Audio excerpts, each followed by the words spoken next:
নির্বাচনের পূর্ব মুহূর্তে প্রার্থীরা ভোটারদের নানা প্রতিশ্রুতি দিচ্ছেন, এমনকি কেউ কেউ নির্দিষ্ট প্রতীকে ভোট দিলে জান্নাতে যাওয়া যাবে বলেও লোভ দেখাচ্ছেন। আমি শীর্ষ দুইটি দলের তৃণমূলের নেতাকর্মীদের এমন কথা বলতে শুনেছি। ভোটের জন্য এ ধরনের কথা বলা উচিত কিনা, শরীয়ত কি বলে?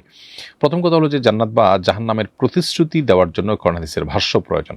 এটা একমাত্র আল্লাহ তাআলা দিতে পারেন। আল্লাহর তরফ থেকে আল্লাহ রাসূল সাল্লাল্লাহু আলাইহি ওয়াসাল্লাম ওহীর মাধ্যমে তিনি আমাদেরকে জানাতে পারেন যে কে জান্নাতে যাবে, কে জাহান্নামে যাবে, কোন কাজ করলে জান্নাতে যাবে, কোন কাজ করলে জাহান্নামে যাবে, এই বিষয়ে কোরআন এবং হাদিস আমাদেরকে ধারণা দিতে পারে শুধুমাত্র। অতএব কেউ বিশেষ কোনো প্রতীকে বা বিশেষ কোনো প্রার্থীকে ভোট দিলেই জান্নাতে যাওয়া যাবে এই কথা বলার অধিকার, রাইট কারোরই আসলে নেই।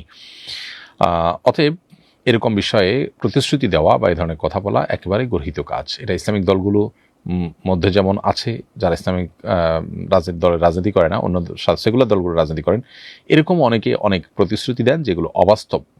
অতএব দায়িত্বশীল মানুষরা যদি এরকম ভুলভাল বা আপনার শরিয়া অনুমোদিত নয় এরকম বিষয়ের প্রতিশ্রুতি দেন, তাহলে সেটা অবশ্যই জঘন্য এবং এটা ব্যক্তিগত প্রতিশ্রুতির চাইতে এটার দায় অনেক বেশি। এর জন্য এ ধরনের প্রতিশ্রুতি দেওয়া একেবারেই প্রতারণা এবং অনুচিত কাজ। দায়িত্বশীলতার পরিচয় আমাদেরকে দিতে হবে। একজন মুসলমান হিসাবে আমি কি বলতে পারি, কি বলতে পারি না, সে সম্পর্কে ধারণা আমাদের সম্মুখ থাকতে হবে। সেটা যে হন না কেন, এজ এ মুসলিম সবার জন্য এটি প্রয়োজনীয়।